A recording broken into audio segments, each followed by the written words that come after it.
नमस्कार। एबे चली पुष मास। ये पुष मास आसिले साधारण गोटे कथा शुणा मिलता है जे कहार पुष मास तो आउ कहार सर्वनाश। यह पछर प्रकृत अर्थ कौन था ना कहीं किंतु एकथा समस्ते जानी था जे पुष मासर जितेबले धनु संक्रांति आसी थाए सेबेठारू ठाकुर ठारे धनुमुआ लगी करा जाए आउ सहित पहली भोग लगी कराए जहाँकि धनु संक्रांति मकर संक्रांति पर्यंत चली थाए। पहली भोग लगी हेले निहाती रूपे भक्त श्रद्धालु मैंने खाइबार सुजोग पाइबे। मुआ लगी हेले निहाती रूपे भक्त श्रद्धालु मैंने मुआ खाइबार सुजोग पाइबे। तेबे एठी कहीं कथा उठिला जे कहार पुष मास तो कहार सर्वनाश से संपर्क में आम आलोचना करवा। एथि आम सहित अतिथि रूपे जोड़ी संस्कृति गवेषक डॉक्टर सन्यासी महाराणा। आगे नमस्कार। आज हूँ पवित्र धनु संक्रांति जोटे कि आमर जे राष्ट्रीय देवता अच्छा महाप्रभु श्री जगन्नाथ तांकठारे मुआ भोग लगी होइछि।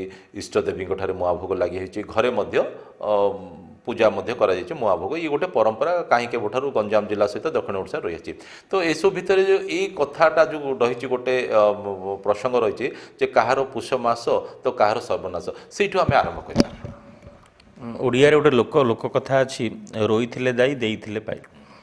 जो चषा पुअटी निजर बेउषण जहाँ सबू सी धान गछ लगे मार्गशीर मासरे धान को बिल को आणला आला करिकी से कौन कर धान अमल करिछि एवं जो नवान्न धानटे पाई से नवान्न धान को से प्रथमे देवता पाखे समर्पण करिछि। आपण देखंतु आमर दक्षिण ओडिशा स्वतंत्र भाव में अविभक्त गंजाम जिले में गजपति गंजाम जिले में ये मुआ धनु मुआर प्रसंग उत्पन्न होता है। धनुमुआ नामकरण हबार कारण पछ मुख्य कारण होची यही जो धनु संक्रांति अच्छी सूर्य धनुराशि को संक्रमण करी एक मास व्यापी अर्थात मकर मास पूर्व दिन पर्यंत मासंत पर्यंत धनु संक्रांति टू ये एक मास व्यापी ये धनुमुआर प्रचलन हम पूजापूजी हम देवता पाखे नवान्न स्वरूप लगी हम एवं देवता को समर्पण करागला जो कृषक पिला जो नुआ नवान्न धान संग्रह करी लिया प्रस्तुत कर मुआ को निज परिवार मान कुटुंब मान भर दब। या पछे गोटे सामाजिक विधि व्यवस्था रही। देखंतु मुआटी जो तैयारी होची ये किसी द्रव्य को लेकिन तैयारी होची। आपण देखंतु प्रथमे धानरू लिया हला एवं नुआ आखुरु गुड़ तैयारी करागला। नड़िया बाड़ी नड़ियारू नड़िया सुखेकी भाजिकी नड़िया पाती तैयारी करागला। विभिन्न सुस्वादु द्रव्य जुआणी लेंबू एसब स्वतंत्र भाव में मिसिकी गोटे पाग करिकी गोटे मुआ तैयारी कराए। कहुए जब मुआटी की नहीं परिवार भितर कि बंधुक दि जाए जमी आम संपर्क दृढ़ होगी रहे ए मुआ हूँ संपर्क दृढ़ कर एक उपाय।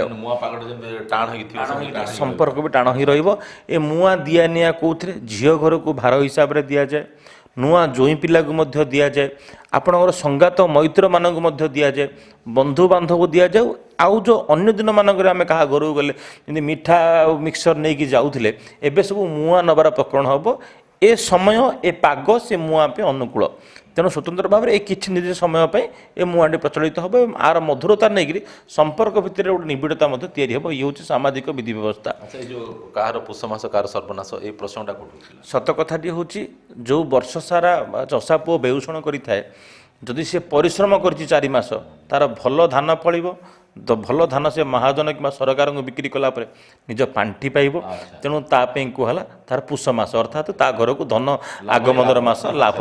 जी परिश्रम करनी जी अलसुआ जो कहुए अलसुआ दुख पाए जी चाष करनी गोटे कथारे अच्छी कौन अच्छी लंडर भंडर 15 दिनिया रेंगुनु धन मासे बिलर माटी हुड़ारे पड़े खाऊरे पुओ वर्षे से लोक कथा को विचार कर वर्ष सारा जी परिश्रम करी ये प्राचुर्यर मास धन संपत्तिर मास एवं यही पुष मास को कहीं कहुई पुष्या नक्षत्र जी 27 नक्षत्र रजा बोली जहाँ कहुए तांको नाम अनुसार पुष मास पौष मास बोली विचार कर स्वतंत्र भाव में खान पानर मास हूँ पौष मास।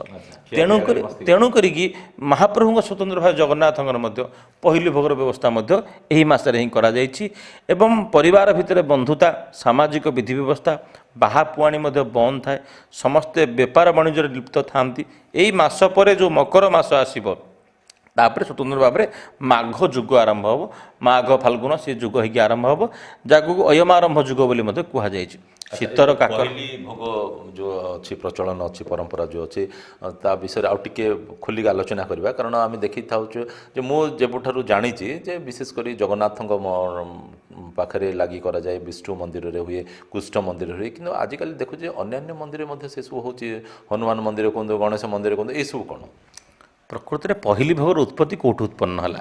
ମାର୍ଗଶିର ମାସରେ ଯେତେବେଳେ ମହାଲକ୍ଷ୍ମୀ ରୁଷ୍ଟ ହେଇକି ଅଛନ୍ତି, ଯେତେବେଳେ ସିଏ ଆସିକି ରୁଷ୍ଟ ହେଇକି ଫେରିଛନ୍ତି, ମହାପ୍ରଭୁ ତାଙ୍କୁ କିଛି ସମୟ ବିରାମ ଦେବା ପାଇଁ ଚାହିଁଛନ୍ତି, ଆଉ ତାଙ୍କୁ ପୁଣି କାମରେ ଏଙ୍ଗେଜ୍ କରିବା ପାଇଁ ଚାହିଁନାହାନ୍ତି।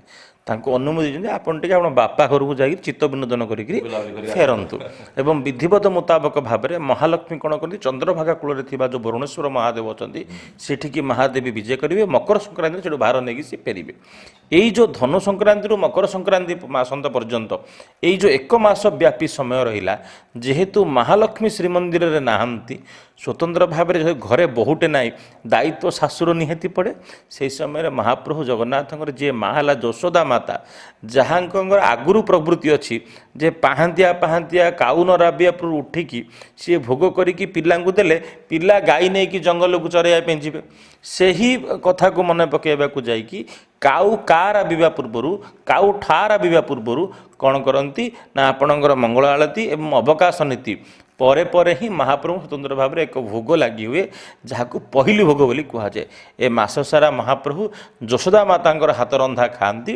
ସ୍ୱତନ୍ତ୍ର ଭାବରେ ମଙ୍ଗଳ ଆଳତି ଅବକାଶ ନୀତି ପରେ ପରେ ହିଁ ଭୋଗ କରାଯାଏ। ସ୍ୱତନ୍ତ୍ର ଭାବରେ ଶ୍ରୀମନ୍ଦିରରେ ବଡ଼ ଝିଲି, ଦରସୁଆଁ ବଡ଼ି, ଦରସୁଆଁ ଝିଲି, ବଡ଼କେରା, କାକେରା, ଅମାଲୁ, ନଳି, ଏଣ୍ଡୁରି, ମୁଗେଇ, ଚଢ଼େଇ ଦନା, ଲଡ଼ୁ, ଗଜା, ଗଇଁଠା, ମଣ୍ଡା ଇତ୍ୟାଦି ବିଭିନ୍ନ ପ୍ରକାର ଦ୍ରବ୍ୟକୁ ନେଇକି ସ୍ୱତନ୍ତ୍ର ଭାବରେ ଏକ ପହିଲି ଭୋଗ ତିଆରି ହୁଏ। ସ୍ୱାଦିଷ୍ଟ ବ୍ୟଞ୍ଜନ ସବୁ ପ୍ରତୀକାତ୍ମକ ଭାବରେ ଓଡ଼ିଶାର ଅନେକ ମନ୍ଦିରମାନଙ୍କରେ ମଧ୍ୟ ମହାପ୍ରଭୁ ଜଗନ୍ନାଥଙ୍କୁ ସମସ୍ତେ ଯେହେତୁ ଅନୁକରଣ କରନ୍ତି ଏବଂ ସମସ୍ତେ ଟିକେ ମହାପ୍ରଭୁଙ୍କର ପ୍ରସାଦ ପାଇବା ପାଇଁ ଚାହାନ୍ତି, ସମ ପରିମାଣରେ ବିଭିନ୍ନ ଅନୁଷ୍ଠାନ କଥା କୁହନ୍ତୁ, ମନ୍ଦିର କଥା କୁହନ୍ତୁ, ଖାସ୍ କରି ବିଷ୍ଣୁ ମନ୍ଦିରମାନଙ୍କରେ ହିଁ ଆୟୋଜନ ହୋଇଥାଏ।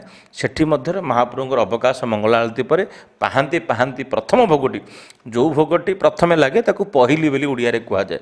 ତେଣୁ ଏ ପହିଲି ଭୋଗ ଲାଗେ। ପହିଲି ଭୋଗ ଲାଗିଲା ପରେ ତାକୁ ସମସ୍ତେ ପ୍ରସାଦ ସେବନ କରନ୍ତି। ଇଏ ସ୍ୱତନ୍ତ୍ରତା ହେଉଛି ପୁଷ ମାସର। ସୂର୍ଯ୍ୟଙ୍କର ବିନା ଶ୍ରୀମନ୍ଦିରରେ କୌଣସି ନୀତି ହୁଏନି। ସୂର୍ଯ୍ୟ ପୂଜା ବିନା, ଦ୍ୱାରପାଳ ପୂଜା ବିନା କି ଗରୁଡ଼ ପୂଜା ବିନା କିଛି ହୁଏନି। କିନ୍ତୁ ପହିଲି ଭୋଗ ଏମିତି ଗୋଟେ ବିଧାନ, ସୂର୍ଯ୍ୟ ଉଦୟ ପୂର୍ବରୁ କାଉ ରାବିବା ପୂର୍ବରୁ ସେ ଭୋଗଟି ହୁଏ ବୋଲି ମଧ୍ୟ ବିଚାର କରାଯାଇଛି। ପୁଷ ମାସର ଯେଉଁ କଥା ରହିଛି, ଇଏ ହେଉଛି ଖାନ ପାନର ମାସ, ମଉଜ ମଜଲିସର ମାସ, ପରିଶ୍ରମର ଫଳ ମିଳିବାର ମାସ, ଦି ରେଜଲ୍ଟ ଡିକ୍ଲେରିଂ ମନ୍ଥ ବୋଲି ମଧ୍ୟ କୁହାଯାଏ। ଏବଂ ପୁଷ ମାସରେ ଆଉ ଗୋଟେ କଥା ମଧ୍ୟ କୁହାଯାଏ, ପୁଷରେ କୁଶ କଅଁଳେନି। କାହିଁ କୁଶ କଅଁଳେନି? ପୁଷରେ ବିଲର ଯେଉଁ ଧାନ କଟା ହୋଇଥାଏ, ଏ ମାସ ସାରା ବିଲକୁ ମଧ୍ୟ ରେଷ୍ଟ ଦିଆଯାଏ, ବିଶ୍ରାମ ଦିଆଯାଏ।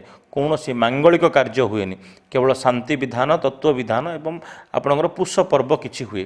ତା ସହିତ ଯେଉଁ ପୁଷ ମାସ ସରିବ, ସେଠି ମହାପ୍ରଭୁଙ୍କର ସ୍ୱତନ୍ତ୍ର ଭାବରେ ପୁଷ୍ୟାଭିଷେକ ହେବେ। ଏବଂ ପୁଷ ମାସ ଏକ ପବିତ୍ର ମାସ ମଧ୍ୟ ବୋଲି ବିଚାର କରାଯାଇଛି। ଶୀତର ତିକ୍ତତା, ଶୀତ ତାର ଗୋଟେ ପିକ୍ ଉପରେ ଥିବ, ଶରୀର ଉପରେ ତାର ପ୍ରଭାବ ଥିବ ଏବଂ ଧନ ସଞ୍ଚିତ ହେବାର ମାସ, ଘରକୁ ଲକ୍ଷ୍ମୀଙ୍କର ଆଗମନର ମାସ। ଏହା ସହିତ ପୁଷ ମାସର ମାହାତ୍ମ୍ୟ ଏଇଥିପାଇଁ ବଢ଼ିଯାଏ ଅନେକ ସମୟରେ, ଯେଉଁ ମଣିଷକୁ ଜୀବନରେ ଶିକ୍ଷା ନେବାକୁ ପଡ଼ିଥାଏ, ବନ୍ଧୁତ୍ୱର କଥା, ସାମାଜିକ ବନ୍ଧନର କଥା, ବିଧି ବ୍ୟବସ୍ଥାର କଥା, ପ୍ରୀତି ପ୍ରିୟତମର କଥା ଏବଂ ଆମ ଭିତରେ ମଧୁର ସମ୍ପର୍କର କଥା। ତେଣୁ ସମସ୍ତେ ନିଜ ପରିବାର ଭିତରେ ମୁଆଁ ଦିଆନିଆ ପର୍ବ କଥା କୁହନ୍ତୁ କି ଭଗବାନଙ୍କ ପାଖରେ ଗ୍ରାମଦେବୀ ପାଖରେ, ଜଗନ୍ନାଥଙ୍କ ପାଖରେ ଭୋଗ ଆକାରରେ ସମର୍ପଣ କରିବା କଥା କୁହନ୍ତୁ କି ପରିବାର ବନ୍ଧୁବର୍ଗଙ୍କୁ ଅତିଥି ଦେବ ଭାବରେ ଦେବା ବ୍ୟବସ୍ଥା କୁହନ୍ତୁ କି ପହିଲି ଭୋଗ ଭାବରେ ମହାପ୍ରଭୁଙ୍କ ପାଖରେ ସମର୍ପଣ କରି ପ୍ରଶାସନର ବ୍ୟବସ୍ଥା କରନ୍ତୁ, ଏସବୁକୁ ନେଇକି ପୁଷ ମାସ ଏକ ମୌଜ ମଜଲିସର ମାସ। ତେଣୁ ଏ ପୁଷ ମାସ ସମସ୍ତଙ୍କ ପାଇଁ ମଙ୍ଗଳମୟ ହେଉ। ସୌଭାଗ୍ୟବଶତଃ ଆମ ସମସ୍ତଙ୍କ ପାଇଁ ଇଏ ମଧ୍ୟ ଇଂରାଜୀ କ୍ୟାଲେଣ୍ଡର ବର୍ଷର ଶେଷ ମାସ ବୋଲି କୁହାଯାଏ। ତେଣୁ ସମସ୍ତେ ଟିକେ ନିଜର କର୍ମମୟ ଜୀବନରୁ ମଧ୍ୟ ବିରାମ ନେଇକି ସମସ୍ତେ ମୌଜ ମଜଲିସରେ ବ୍ୟସ୍ତ ରୁହନ୍ତି। ତେଣୁକରି ସେହି ସନ୍ଦର୍ଭରେ ଆଶା ନୂଆ ସମ୍ଭାବନାକୁ ସମସ୍ତେ ଅପେକ୍ଷା କରିଥାନ୍ତି। ଯେମିତିକି ଆମେ ଦେଖୁଛୁ ଯେ ଧନୁ ସଂକ୍ରାନ୍ତିଟାରେ ଧନୁମୁଆର ପ୍ରଚଳନ ଆରମ୍ଭ ହୋଇଥାଏ, ଠାକୁରଙ୍କ ପାଖରେ ଲାଗି ହୋଇଥାଏ। ତ ଇଏ ଚାଲିଥାଏ ମକର ସଂକ୍ରାନ୍ତି ପର୍ଯ୍ୟନ୍ତ। ତ ଏଠି ଧନୁ ସଂକ୍ରାନ୍ତି ଆଉ ସେଠି ମକର ସଂକ୍ରାନ୍ତି, ସେ ଭିତରେ କ'ଣ ରହୁଛି? ଆକ୍ଚୁଆଲି ଏ ପରମ୍ପରାଟି କେମିତି ଉତ୍ପନ୍ନ ହେଇଛି, ଚାଷୀ କ'ଣ କରିଛି, ଧାନ ଆଣିକି ପୂଜାରୀକି ସମର୍ପଣ କରିଦେଇଛି। ପୂଜାରୀ ସେ ଧାନକୁ କ'ଣ କରିବ? ପୁନଃ ତ ମହାପ୍ରଭୁଙ୍କର ଭୋଗ ଲଗେଇବ ନା। ସିଏ ଲିଆରି ପାଖକୁ ନେଇ ସମର୍ପଣ କରିଛି।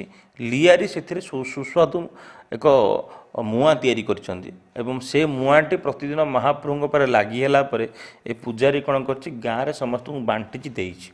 ତେଣୁ ଇଏ ହେଉଛି ଦେବତାଙ୍କ ପ୍ରତି ସମର୍ପଣର ମାସ। ଯେଉଁ ନବାର୍ଣ୍ଣ ଯେମିତି ପଶ୍ଚିମ ଓଡ଼ିଶାରେ ଆମର ନବାର୍ଣ୍ଣ ବା ନୂଆଖାଇ ହୁଏ, ଆମର ଏଇଟା ହେଉଛି ନୂଆଖାଇ ଆମର ସମସ୍ତଙ୍କର।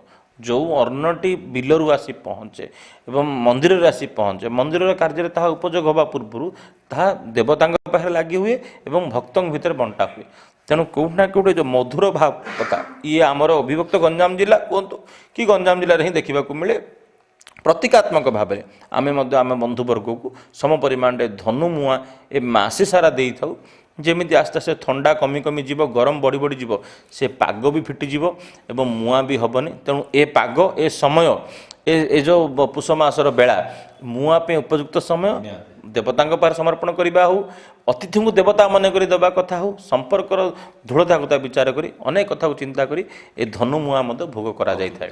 ମକର ସଂକ୍ରାନ୍ତିରେ ମକର ମଧ୍ୟ ବସନ୍ତି, ପରସ୍ପର ଭିତରେ ମକର ବସନ୍ତି, ସେଇଟା ବଡ଼ ସୁନ୍ଦର ପ୍ରସଙ୍ଗ ହେଉଛି ମକର ପ୍ରସଙ୍ଗ। ଯେମିତି ଆମର ଏଠି ଗୋଟେ ସଙ୍ଗାତ ବସିବା ପରମ୍ପରା ଥାଏ।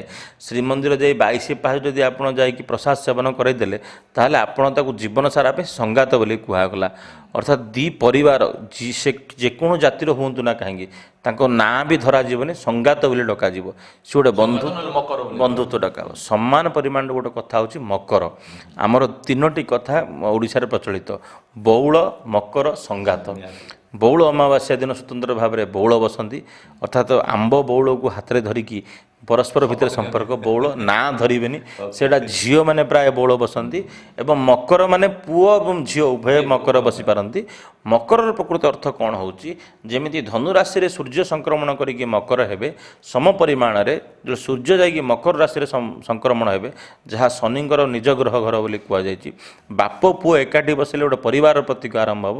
ସେହିଦିନରୁ ଶୁଭ କାର୍ଯ୍ୟ ଆରମ୍ଭ ହେବ, ମାଘ ଫଗୁଣ ବୋଲି ବିଚାର ମଧ୍ୟ କରାଯାଇଛି। ତେଣୁ ମକର ସଂକ୍ରାନ୍ତି ହେଉଛି ବାପା ପୁଅ, ଯେଉଁ ଶନି ହେଉଛନ୍ତି ସୂର୍ଯ୍ୟଙ୍କର ଛାୟାଙ୍କର ପୁତ୍ର। ବାପା ପୁଅର ସମ୍ପର୍କ ଏତେ ଭଲ ନଥାଏ, କିନ୍ତୁ ଯେତେବେଳେ ପୁଅ ଘରକୁ ବାପା ଆସେନି କି ପୁଅର ମନ ବି ଉତ୍ଫୁଲ୍ଲିତ ହୁଏ। ସେ ମଧୁର ସମ୍ପର୍କଟାକୁ ମନେ ପକାଇବା ଯାଇକି ବୈରୀଟାକୁ ଦୂରେଇ କରିକି ନିଜ ଭିତରେ ଆତ୍ମୀୟତା ବଢ଼ାଇବା ପାଇଁ ସମସ୍ତେ ମକର ଚାଉଳ ନିଜକୁ ଖୁଆଇକିରି ମହାପ୍ରଭୁ ମକର ଚାଉଳ ଲାଗି ହେବ। ସେ ମକର ଚାଉଳକୁ ସ୍ପର୍ଶ କରି ଖୁଆଇକି ମଧ୍ୟ ମକର ବନ୍ଧିବା ପରମ୍ପରା ଅଛି। ଇଏ ଓଡ଼ିଆମାନଙ୍କର ଅନନ୍ୟ ପରମ୍ପରା କଥା। ଓଡ଼ିଆମାନେ ପ୍ରତି କ୍ଷେତ୍ରରେ ସମ୍ପର୍କ ତିଆରି କରିବାରେ ବହୁତ ମାହିର। କିଏ ଜଗନ୍ନାଥଙ୍କୁ ପୁଅ କଲାଣି, କିଏ ଭାଇ କଲାଣି, କିଏ ବନ୍ଧୁ କଲାଣି, କିଏ ନିଜ ରାଜା କଲାଣି, କିଏ ପ୍ରଜା କଲାଣି, କିଏ କେଉଁ ବନ୍ଧୁ ପୁଅ କଲାଣି। ସେ ମତ ଅନୁସାରେ ମହାପ୍ରଭୁ ଚିନ୍ତା କରୁଛନ୍ତି। ଆମର ଓଡ଼ିଆମାନଙ୍କ ଭିତରେ ମଧ୍ୟ ପ୍ରତି ପର୍ବପର୍ବାଣୀକୁ ଚିନ୍ତା କରିକି ଗୋଟେ ବନ୍ଧୁତ୍ୱ ସ୍ଥାପନ କରିବା, ଏକାଠି ହେବା, ପରିବାରକୁ ଯୋଡ଼ିବା, ସମ୍ପର୍କ ଯୋଡ଼ିବାରେ ଆମେ ସମସ୍ତେ ମାହିର। ଏବଂ ଏ ପର୍ବପର୍ବାଣୀ ଆମ ସମସ୍ତଙ୍କୁ ଶିଖାଏ ଯେ ଆମ ଭିତରେ କିଭଳି ଭାବରେ ନିବିଡ଼ତା ସବୁବେଳେ ପାଇଁ ରହିବ, ଏ ମଧୁରତା ରହିବ, ଏ ଧନୁ ମୁଆଁ ପରି ସମ୍ପର୍କ ମଜବୁତ ରହିବ। ଏବଂ ଏ ପୁଷ ମାସ ଆମକୁ ଶିକ୍ଷା ଦିଏ, ଏ ପର୍ବପର୍ବାଣୀ ଆମକୁ ଶିକ୍ଷା ଦିଏ ଯେ ଆମେ କିଭଳି ସାର୍ବଭୌମ ମତ ନେଇକରି ଏକ ହେଇକି ସମସ୍ତେ ସମାଜରେ ଚଳିବା। ଏଥିପାଇଁ ତ କୁହାଯାଏ ଯେ ଇଏ ହେଉଛି ଭାବର କଥା, ଇଏ ହେଉଛି ସମ୍ପର୍କର କଥା, ଇଏ ହେଉଛି ପରମ୍ପରାର କଥା, ଆଉ ସବୁ ପଛରେ ଗୋଟିଏ କଥା ରହିଛି, ତାହା ହେଲା ବିଶ୍ୱାସର କଥା। ଆଜିର ପ୍ରସଙ୍ଗକୁ ଏଇଠି ରଖି ଆପଣଙ୍କ ସାଥୀ ପ୍ରକାଶ ପଟ୍ଟନାୟକ ଏଠି ବିଦାୟ ଦିଅନ୍ତୁ। ପୁଣି ଥରେ ଆଉ ଏକ ପ୍ରସଙ୍ଗ ନେଇ ଆପଣଙ୍କ ସହିତ ଆମେ ଯୋଡ଼ି ହେବୁ। ନମସ୍କାର।